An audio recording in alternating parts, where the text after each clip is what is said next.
देखिए, सिलेंडर का दाम कम करने से बीजेपी को चुनाव में फायदा मिलेगा क्या, ये महत्वपूर्ण सवाल है जिसका जवाब देखिए। मिलेगा फायदा बीजेपी को या फिर नहीं? लेकिन यहाँ हाँ कहने वाले 50% हैं, ना कहने वाले 40% और 10% जो कह रहे हैं नहीं मालूम। लेकिन क्योंकि 50% ऐसे लोगों को लगता है, 50% लोगों को कि फायदा मिलेगा सिलेंडर का दाम करने से, यानी वो सीधे सीधे इस फैसले को चुनाव से जोड़कर देख रहे हैं। अबे दुबे जी, सही कह रही हूं मैं?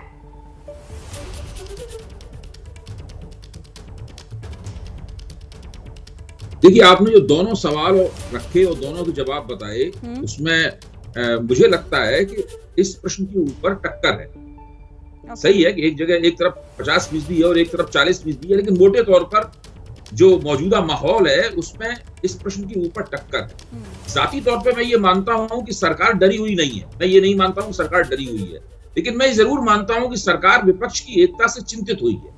और चिंतित होना अपने आप में कोई बुरी बात नहीं है, कमतर बात नहीं है। ये मोदी जी की और भाजपा की होशियारी है कि वो वक्त रहते हुए सतर्क हो गए हैं और उन्होंने उन क्षेत्रों में भी जनता को राहत देने की कोशिश शुरू कर दी है जिन क्षेत्रों के प्रति अभी तक उनकी परवाह नहीं थी। यानी वो बहुत लंबे अरसे से कोई सब्सिडी, महिमा जी ठीक कह रही हैं, लंबे अरसे से कोई सब्सिडी वो नहीं दे रहे थे और लगातार तेल की भी महंगाई चल रही थी और गैस की भी महंगाई चल रही थी। तो वो अब उन्होंने राहत देनी शुरू की और मैं ये मानता हूं जैसे जैसे चुनाव नजदीक आएगा, पेट्रोल और डीजल के दाम भी कम हो सकते हैं, तो वो भी सरकार कोशिश करेगी कि थोड़ा महंगाई के ऊपर, जनता के ऊपर जो भार है वो कम है। विपक्ष की एकता एक ऐसा पहलू है जो न 2014 में मौजूद था न 2019 में मौजूद है, तो वो सरकार को चिंतित करने के लिए काफी है। और ये इस सर्वे में भी निकल के आ रहा है, 40% से ज्यादा लोग कह रहे हैं कि ये सरकार डरी हुई है। 40% से ज्यादा लोग कह रहे हैं कि सरकार को इससे फायदा नहीं होगा। तो ये अपने आप में महत्वपूर्ण है। ठीक है, रामकृपाल जी, आपका एनालिसिस क्या है इस पर? देखिए, बिल्कुल अभय दुबे जी की बात से मैं सहमत हूं, लेकिन एक बात ध्यान रखिए, 2 टर्म के बावजूद अगर आप देखें अपोजिशन वर्सेस सत्तारूढ़, तो आज भी सत्तारूढ़ का पड़ना भारी है। ये अपने आप में महत्वपूर्ण बात है। आप सोचिए कि जब 9 साल यूपीए के हुए थे, ग्राफ कहाँ चला गया था, और 9 साल आज एनडीए के हो रहे हैं, तो भी देखिए इसमें 40 में वो 50% है। यानी मेजॉरिटी अभी भी हर सवाल पे वो सत्तारूढ़ की तरफ झुकी हुई लग रही है। आप ही के सर्वे में कोई भी सवाल देख लीजिए, इसके अभी 50 था, इसके पहले जो आपने पूछा था उससे 51%। तो जिसको महिमा जी कह रही थी कि इतने % तो हमारे साथ भी हैं, बट सवाल लोकतंत्र में होता है 49 और 51 का। आप मैच 1 रन से जीतते हैं या 100 रन से जीतते हैं, फर्क नहीं, ट्रॉफी वही मिलती है। तो सवाल हार जीत का होता है लोकतंत्र में। यह नहीं होता है कि जो लड़ रहा है उसका झुकाव सत्तारूढ़ दल की तरफ ज्यादा दिखाई दे रहा है। महिमा जी,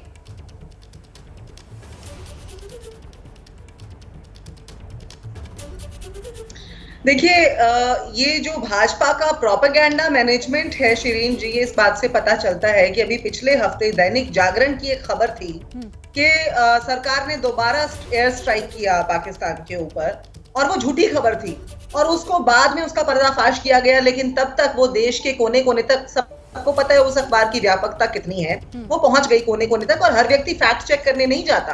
तो ये जो लोग आज वोट कर रहे हैं, इसमें से बहुत से लोग ऐसे भी हैं जो उस प्रोपेगेंडा से प्रभावित हैं। हम सबको पता है कि अमित शाह जी तो व्हाट्सएप से चुनाव लड़ने में पारंगत हैं। तो इसलिए media management, social media management एक बात है, दूसरी बात ये, एक तरफ चाहत है शिरीन जी और दूसरी तरफ हकीकत है। फिर तो सवाल ये होता है ना कि आप लोगों को नहीं समझा पा रहे हैं, आप उस मैनेजमेंट में कहीं ना कहीं जो है वो पीछे दिखाई दे रहे हैं। सही क्या है, आप लोगों की क्या हकीकत है, वो लोगों को समझाइए फिर जाके वहां जल्दी से। फिर के शर्मा जी के पास आती हूँ। हमने यदि भाजपा की तरह दुरुपयोग किया होता, अरे आज तो सीबीआई ईडी को ही काटने लगी। मतलब आज हालत ये हो गई है, ईडी से विपक्ष के ऊपर छापे पड़वा के, जो कि अपने प्रोपेगेंडा के तहत ये करते रहे, आज सीबीआई से असिस्टेंट डायरेक्टर ईडी के ऊपर ही इन्होंने एफआईआर करवा दी है। और सबको मालूम है आज किस तरह से देश के अंदर। के शर्मा जी बहुत देर से आपके जवाब पर हंस भी रहे हैं, तो किस बात पर उन्हें आखिर इतनी हंसी आ रही है, सुन लेते हैं। के शर्मा जी, मालूम होगा अडानी घोटाले जो मुख्य ठीक है महिमा जी, ये आरोप तो आप लोग लगाते ही रहे हैं। आज जरा बात कर लेते हैं ना जल्दी से। के शर्मा जी, ये सवाल है, आज ये सवाल सामने खड़े नहीं, हो पाए। मुझे आश्चर्य है, थोड़ा महिमा जी को बंद कराइए, कहाँ क्यों इतनी उसमें बौखला क्यों गई हैं? मुझे आश्चर्य है कि अभी आप सर्वे दिखा रही हैं और सर्वे के ऊपर किसी का प्रश्न नहीं है, ये तो जनता के बीच आपने सर्वे किया, हम उसकी विश्वसनीयता की बात कर रहे हैं। लेकिन महिमा जी इतनी बौखला गई कांग्रेस की प्रवक्ता कि आप पर ही आरोप लगाने लगी कि मीडिया मैनेज है, आपका सर्वे मैनेज है। मतलब जब सर्वे मैनेज तो आई क्यों यहाँ पर आप डिबेट करने के लिए? आपको तो पहले से पता है, कल से आपके नेता चिल्ला रहे हैं। आपको मीडिया पे आरोप लगाना अच्छा लगता है, आपको मीडिया पर लगता है। आज भी आप बैठ के यहाँ पर कह रही है कि सर्वे मैनेज है। शिरीन जी, इसका जवाब आपको देना चाहिए। शर्मा जी, आरोप लगाना, देखिए एक मिनट, आरोप लगाना तो बहुत आसान होता है, लेकिन हम जो कह रहे हैं, हम वो ये कह रहे हैं कि जनता के मन में क्या है, और ये सारे सवाल उसी के इर्द गिर्द हैं। जैसे ही घड़ी का काटा दोपहर 2:30 पे आए, बबीता जी का दिल सास बहू साजिश के लिए मचल जाए। और ये है इनकी बहू, पूरे दिन ऑफिस की टेंशन हो जाए गॉन जब ये करें अपना फेवरेट शो फ्री टाइम पे ऑन। इनकी तरह आप भी देखिए अपना फेवरेट शो अपने टाइम पर और डाउनलोड कीजिए एबीपी लाइव ऐप अपने स्मार्ट टीवी पर।